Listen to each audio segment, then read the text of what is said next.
जय हिंद दोस्तों, आपका स्वागत है आपके अपने YouTube चैनल एनजीएस क्लासेज में। दोस्तों, हम आपको समझाएंगे ऊष्माक्षेपी अपक्रिया किसे कहते हैं, ऊष्माशोषी अपक्रिया किसे कहते हैं, ऑक्सीकरण किसे कहते हैं, रिडक्शन किसे कहते हैं यानी अपचयन किसे कहते हैं, और इसके पश्चात रेडॉक्स रिएक्शन किसे कहते हैं ये समझाऊंगा।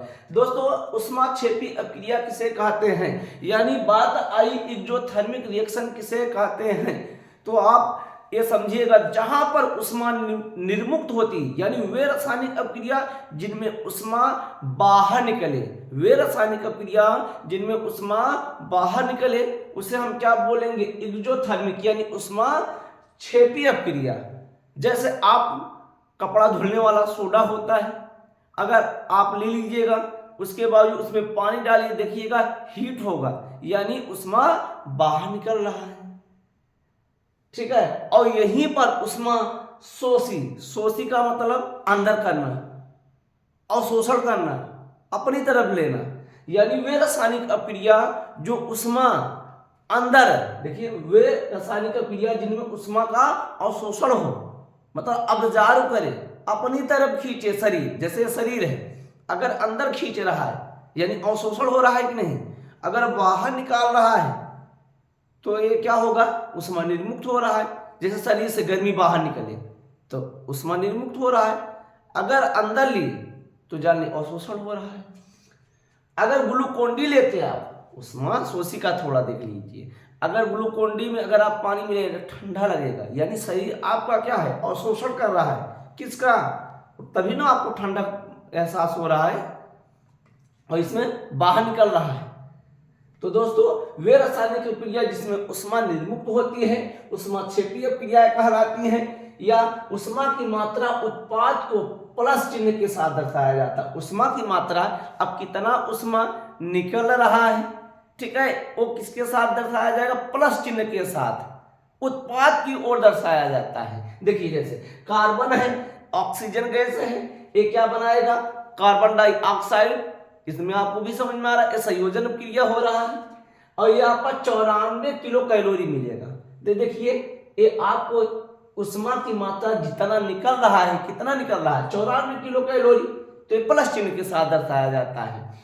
उष्मा शोषी अपक्रिया किसे कहते हैं, वे रासायनिक अपक्रियाएं जिनमें उष्मा का अवशोषण होता है, उष्मा की मात्रा उत्पाद की ओर माइनस की चिन्ह, एक किसके लिया जाएगा, उत्पाद की ओर लिखा जाएगा, जो प्रोडक्ट आपका बन चुका है वो निगेटिव यानी माइनस है के साथ लिखा जाता है। अगर अधिकारक की तरफ लिखा जाएगा तो प्लस के साथ दर्शाया जाता है। ये चीज आपको ध्यान रखना है। जैसे नाइट्रोजन गैस है, ऑक्सीजन गैस है, ये क्या बनेगा, NO बनेगा यानी नाइट्रिक ऑक्साइड बना। क्या बना दोस्तों, ये नाइट्रिक ऑक्साइड बना, ये रहा नाइट्रिक ऑक्साइड बना, क्या बनेगा, ये आपका नाइट्रिक ऑक्साइड बनेगा, नाइट्रिक ऑक्साइड बनेगा, नाइट्रिक ऑक्साइड बनेगा। और हमने आपको बताया अगर प्रोडक्ट उत्पाद की ओर आपको दिखाना है तो माइनस के साथ, कि मतलब इनको चाहिए और यहां पर क्या दे रहा है। और देखिए अगर अभिकारक की तरफ लिखना है तो ये प्लस के साथ दर्शाया जाता है, आपका ये बनेगा नाइट्रिक ऑक्साइड। और यहाँ पर एक कार्बन है, ये सल्फर है, ये क्या बनाया, कॉपर सल्फाइड बना दिया, इनको चाहिए। अगर इसको हम या फिर ऐसे लिखते हैं, ये कॉपर 2 टाइम्स सल्फर, अब माइनस नहीं, अब यहाँ पर प्लस 2000 इकाई दहाई सैकड़ा हजार, ज्यादा नहीं हो गया, हाँ ठीक है, 20,000 कैलोरी, ठीक है। अब जाके आपका CH2 बने, इतना कैलोरी मिलेगा। तो एक बार स्क्रीनशॉट लीजिए, उसके बाद आगे बढ़ते हैं।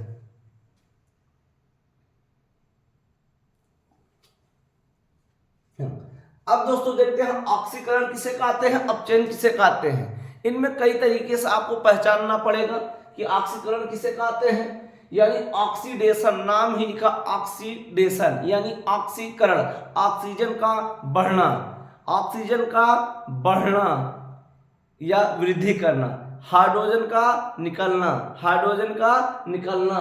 अगर ऋण यानी नेगेटिव चार्ज में वृद्धि हो रहा है या फिर इलेक्ट्रॉन की कमी आती है तो हम क्या समझेंगे, ऑक्सीडेशन। पुनः एक बार ऑक्सीजन, ऑक्सीडेशन मतलब ऑक्सीकरण, ठीक है, यानी ऑक्सीजन का जुड़ना, हाइड्रोजन का निकलना, ऋण विद्युत अवयव में क्या होगा, वृद्धि, या इलेक्ट्रॉन की कमी को हम क्या बोलते हैं, ऑक्सीडेशन।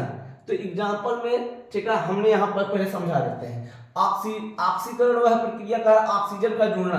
जैसे दोस्तों अब यहाँ हम क्या लेते हैं, क्या एक ले लेते हैं एग्जांपल। हाँ चलिए अब यहाँ पर जैसे कहा ऑक्सीजन का जुड़ना, ये Ca है, A+O2 है, ये क्या बना देगा, कैल्शियम ऑक्साइड। बताइए ऑक्सीजन का जुड़ना हुआ कि नहीं, Mg+O होगा, ठीक है, O2 हुआ, MgO बनेगा कि नहीं, ऑक्सीडेशन हुआ कि नहीं हुआ, ठीक है।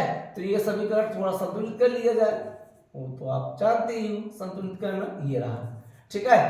अब कह रहा है ऋण अवयव में वृद्धि, कह रहा है ऋण अवयव में वृद्धि, ठीक है, जिसमें क्या होगा, ऋण अवयव में वृद्धि। फिर कहा है हाइड्रोजन का निकलना, जैसे हाइड्रोजन कब निकलेगा, जैसे जिंक है, H2SO4 है दोस्तों, ये आपका क्या बना देगा, ये क्या बना देगा, जिंक सल्फेट बना देगा, और ये हाइड्रोजन बाहर। तो हाइड्रोजन को अगर लात मार दिया तो जान लीजिए क्या होगा, ऑक्सीकरण। अगर जोड़ लिया, अगर ऑक्सीजन को जोड़ लिया तो ऑक्सीकरण, अगर हाइड्रोजन को लतिया के बाहर निकाल दिया तो आपका क्या होगा, ऑक्सीकरण है। अच्छा, फिर कह रहा इलेक्ट्रॉन की कमी, इलेक्ट्रॉन की कमी, तो ये आपका देखिए Na+ इलेक्ट्रॉन निगेटिव चार्ज, ये यहां पर थोड़ा देख लीजिएगा। SnCl2 है, एक क्लोरीन है, ऋण अवयव में वृद्धि वाली बात की थी ना, ये वाला देखिए, ठीक है, ऋण अवयव में वृद्धि, SnCl2 है, एक क्लोरीन से रिएक्शन किया, एक क्या बना दिया, स्टेनस क्लोराइड बनाया, क्या बनाया, स्टेनस। अब देखिए यहां पर इनकी कितना था ऑक्सीकरण, देखिएगा तो -1 होता है, अगर ये दो गुणा करेंगे -2 होगा, लेकिन यहाँ SnCl2 आया और ये क्या बना दिया, देखिए यहाँ पर अब क्लोरीन का -4 करेगा कि नहीं, यानी Sn 4 पॉजिटिव दिखाएगा, 4 पॉजिटिव दिखाएगा। अब Cl 4 बार है तभी ना होगा, तो ऋण अवयव में वृद्धि हो रहा है कि नहीं। अच्छा, तो दोस्तों ये चीज समझ में आई। अब यहाँ पर अपचयन देख लीजिए, कह रहा अपचयन वह प्रक्रिया है जिसमें हाइड्रोजन का जुड़ना, यानी जस्ट उल्टा, ऑक्सीकरण में ऑक्सीजन जुड़ रहा था, हाइड्रोजन निकल रहा था, लेकिन यहाँ पर क्या होगा, हाइड्रोजन जुड़ेगा, ऑक्सीजन बाहर निकलेगा। हाइड्रोजन को बुलाइए, ऑक्सीजन को लतियाइए, तो आपका यहाँ पर वृद्धि हो रहा था ऋण वाले का, निगेटिव चार्ज का, लेकिन यहाँ पर क्या होगा, कमी होगा, और इलेक्ट्रॉन यहाँ क्या कर रहा था, घट रहा था, यहाँ क्या होगा, बढ़ेगा। यहाँ पर देखिए इलेक्ट्रॉन निकल रहा था, यहाँ पर क्या है, बढ़ रहा है, ठीक है, यहाँ पर बढ़ रहा है। अच्छा, हाइड्रोजन का जुड़ना, ठीक है, हाइड्रोजन का जुड़ना आपका क्या कहलाएगा, ऑक्सीकरण, सॉरी अपचयन कहलाएगा। ऑक्सीजन का निकलना अपचयन, ऋण अवयव में कमी आपका अपचयन, इलेक्ट्रॉन की वृद्धि आपका अपचयन कहलाएगा। जैसे ACO2 है, एक कॉपर है, अब यहाँ पर देखिए, यहाँ पर ACU है, कॉपर क्लोराइड, और यहाँ Cu है, अब ये क्या बना दिया, CuCl बनाया, क्या बनाया, CuCl बना दिया, ठीक है। अब एक जिंक ऑक्साइड था, अब देखिए जिंक ऑक्साइड था, ये ऑक्सीजन को निकाल दिया, क्या कर दिया, देखिए जिंक ऑक्साइड है, कॉपर है, अब यहां से ऑक्सीजन को हटाया, हटाया कि नहीं, तो बताइए ऑक्सीजन को निकलना ही क्या कहलाएगा, अपचयन। अब यहां पर Na+ है, इलेक्ट्रॉन निगेटिव चार्ज है, ये देखिए इलेक्ट्रॉन यहां जुड़ेगा, देखिए तो ये प्लस चार्ज हट जाएगा, तो ये क्या बनाएगा, Na। अब इनकी ऑक्सीडेशन 0 हो गई ना, ठीक है, इसलिए ये क्या है, आपका अपचयन है दोस्तों। अब एक बार स्क्रीनशॉट लीजिएगा, उसके बाद दोस्तों आगे चलते हैं।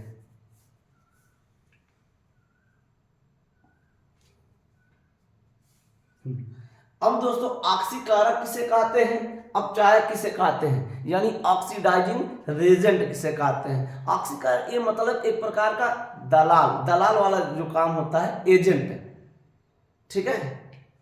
कह रहा किसी रासायनिक अपक्रिया में, किसी रासायनिक अपक्रिया में जिस पदार्थ का अपचयन होता है, किसी रासायनिक अपक्रिया में जिस पदार्थ का अपचयन होता है उसे ऑक्सीकारक कहते हैं। अर्थात वह पदार्थ जो अपक्रिया में इलेक्ट्रॉन ग्रहण करता है, वह पदार्थ जो अपक्रिया में इलेक्ट्रॉन ग्रहण करता है उसे हम क्या बोलते हैं, ऑक्सीकारक। जैसे 2 नेगेटिव चार्ज है, एक क्लोरीन है गैस, अब यहां पर एक क्या बनाएगा, Cl नेगेटिव बनाया, क्या बनाया, Cl नेगेटिव बना दिया, और ये क्या बना दिया, I2 बनाया। अब यहां पर देखिए नेगेटिव चार्ज है, एक क्या बनाया, देखिए यहाँ Cl2 से 2 Cl नेगेटिव, इनमें 2 इलेक्ट्रॉन का अपचयन हो रहा है। क्या हो रहा है, 2 इलेक्ट्रॉन का अपचयन। अच्छा कौन कर रहा है, ये Cl2 था, ये नेगेटिव चार्ज बनाया, तो Cl2 क्या होगा, ऑक्सीकारक होगा। क्या होगा, ऑक्सीकारक। अच्छा जैसे ये ना समझ में आए, जैसे KBr पोटेशियम ब्रोमाइड है, अब बताइए, ठीक है, A+ A-। अच्छा इसको भैया अगर K बनाना, क्या होगा K, तो अगर ये नेगेटिव चार्ज होगा, ये इलेक्ट्रॉन लेगा, इलेक्ट्रॉन ये भाई Br वाला लेगा, तो ये Br ही क्या होगा आपका, Br क्या होगा आपका, ऑक्सीकारक कहलाएगा। ठीक है, मतलब इनको उदासीन, देखिए K+ अलग कर दिए कि नहीं, यानी इनका चार्ज ये ले लिए, तो ये आपका K वाला तो देखिए चार्ज खत्म, यानी ये Br क्या होगा, यही आपका क्या होगा, ऑक्सीकारक होगा। जैसे KCl है, अब ये Cl क्या है, नेगेटिव चार्ज होता है, प्लस चार्ज होता है, तो ये Cl क्या किया, ऑक्सीकारक है, तो इनमें क्या होगा, Cl 2 इलेक्ट्रॉन का अपचयन हो रहा है, तो क्या होगा, ऑक्सीकारक। ये ऑक्सीकारक कुछ एग्जांपल है, O2 oxygen gas, ozone hydrogen, hydrogen peroxide है, ये लाल दवा KMnO4 यानी पोटेशियम परमैंगनेट है, ये आपका ऑक्सीकारक है। अब यहाँ पर अपचायक किसे कहते हैं, रिड्यूसिंग एजेंट, यानी किसी रासायनिक अपक्रिया में जिस पदार्थ का ऑक्सीकरण होता है, किसी रासायनिक अपक्रिया में जिस पदार्थ का ऑक्सीकरण होता है उसे हम अपचायक कहते हैं। ये भैया क्या होगा, इलेक्ट्रॉन त्यागता है, ये क्या होगा, इलेक्ट्रॉन को त्यागेगा, ये ग्रहण कर रहा था तो इलेक्ट्रॉन ये त्याग करेगा, इलेक्ट्रॉन को ये ले रहा था, ये इलेक्ट्रॉन को देगा। अब यहाँ पर Fe3 पॉजिटिव 2 नेगेटिव चार्ज है, देखिए Fe3 पॉजिटिव से यहाँ पर 2 पॉजिटिव बन रहा है। ठीक है, यहाँ पर ये वाला हमें जाना चाहिए था,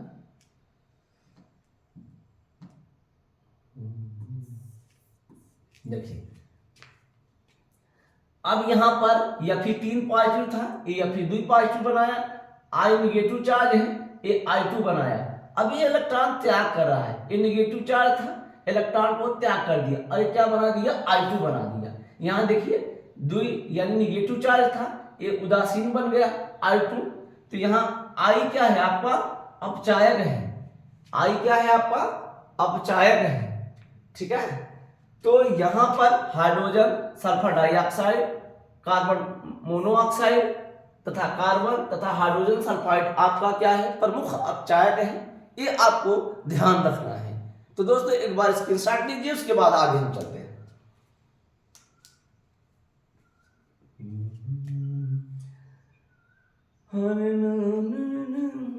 अच्छा कुछ नहीं, हाँ, तो अब हम आपको बताएंगे रेडॉक्स रिएक्शन, किसे, redox reaction, redox reaction, redox reaction किसे कहते हैं, रेडॉक्स रिएक्शन किसे कहते हैं, रेडॉक्स रिएक्शन किसे कहते हैं दोस्तों, यानी आपको ऑक्सी रेडॉक्स, रेडॉक्स रिएक्शन किसे कहते हैं, रेडॉक्स बच्चे, हमारे बच्चे यहाँ पर देखिएगा, रेडॉक्स अभिक्रिया किसे कहते हैं, रेडॉक्स अभिक्रिया किसे कहते हैं, ऐसी रासायनिक अभिक्रिया, ऐसी रासायनिक अभिक्रिया दोस्तों, ऐसी ऐसी ऐसी ऐसी ऐसी ऐसी रासायनिक अभिक्रिया, ऐसी रासायनिक अभिक्रिया, रासायनिक अभिक्रिया, ऐसी रासायनिक अभिक्रिया, रासायनिक अभिक्रिया जिसमें दोस्तों, जिसमें जिसमें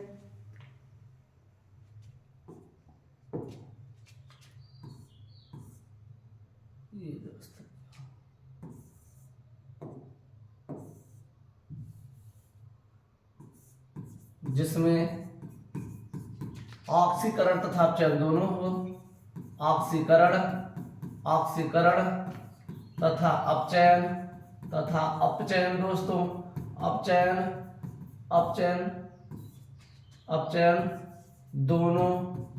दोनों एक साथ हो, उसे रेडॉक्स रिएक्शन कहते हैं बच्चे हमारे, कहते हैं जी, ठीक है, ये रेडॉक्स रिएक्शन कहते हैं। अब चलिए, अब यहां पर देखिए, ठीक है, अब एग्जांपल लेते हैं। आपका ये जिंक है, ये क्या है दोस्तों, जिंक है, क्या है दोस्तों, जिंक है, और ये आपका क्या है, कॉपर सल्फेट है, क्या है, कॉपर सल्फेट, कॉपर रुक जाइए, हमें लेने दीजिए एग्जांपल, ठीक है, ये जिंक है और ये क्या दोस्तों, कॉपर सल्फेट है, ठीक है, ये अधिकतर सेलों में होते हैं। ये क्या बनाएगा, ये देखिए, ये जिंक सल्फेट बना देगा, ठीक है, और ये आपका क्या बना देगा, कॉपर, ये, ठीक है, समीकरण संतुलित है, हाँ संतुलित है। ये जिंक सल्फेट बनाया और वो कॉपर बाहर। अच्छा, इसमें क्या होगा, ये आपका जिंक है, क्या है, ये आपका, हाँ ठीक है, ये जिंक है, ठीक है। अब यहाँ पर देखिए, यहाँ पर पहले देख लीजिए, एक कॉपर था, ठीक है, और यहाँ पर इनकी अगर ऑक्सीकरण देखा जाए तो ये क्या था, +2 था, इनकी ऑक्सीकरण क्या था, +2 था, ठीक है। सल्फेट को कितने इलेक्ट्रॉन चाहिए, 2, कॉपर 2 इलेक्ट्रॉन दे रहा था, और यहाँ पर क्या बना दिया, एक कॉपर बनाया, ठीक है, यहाँ उदासीन हो गए, तो यहाँ पर +2 था, यहाँ पर 0 हुआ। अब यहाँ पर जिंक का क्या है, 0 है, लेकिन यहाँ पर क्या हो जा रहा है, ठीक है, यहाँ पर क्या हो जा रहा है, ये +2 हो जा रहा है, यहाँ पर कमी आ रही, देखिए, ठीक है, यहाँ पर कमी, यहाँ पर क्या हो रहा है, जिंक +2 बना रहा है, यानी इसका वृद्धि हो रहा है, ठीक है। देखिए यहाँ पर +2 आ रहा है, यहाँ पर 2 इलेक्ट्रॉन घट रहा है, यहाँ 2 इलेक्ट्रॉन बढ़ रहा है, यानी ऑक्सीकरण का बढ़ना, ऑक्सीकरण, अगर इलेक्ट्रॉन का घटना अपचयन, तो दोनों एक साथ हो रहा है कि नहीं, तो इसे हम क्या बोलेंगे, रेडॉक्स रिएक्शन। दोस्तों फिर से एक बार, ये जिंक है, एक कॉपर सल्फेट है, एक कॉपर सल्फेट बाहर कर दिया, ये जिंक सल्फेट बनाया। अब यहाँ पर 2 इलेक्ट्रॉन ऑक्सीकरण का बढ़ना ऑक्सीकरण कहलाता है, इलेक्ट्रॉन का बढ़ना ऑक्सीकरण। यहाँ जिंक था, ये 2+ बनाया। अच्छा, जिंक प्लस कैसे 2 बनाया, यहाँ सल्फेट की वैलेंसी कितनी होती है, 2, यानी इनको 2 इलेक्ट्रॉन चाहिए, ठीक है। और ये भाई साहब, ठीक है, जिंक ने 2 इलेक्ट्रॉन दिया, तो यहाँ से क्या होगा, +2, और इस वाले का देखिए, ये कॉपर, यानी इलेक्ट्रॉन घट रहा है। तो ये आपको समझ में आया। तो दोस्तों एक बार स्क्रीनशॉट लीजिए। अब नेक्स्ट वीडियो में आपको हम बताएंगे कि ऑक्सीकारक दैनिक जीवन में क्या प्रभाव पड़ता है। आज के लिए बस इतना ही।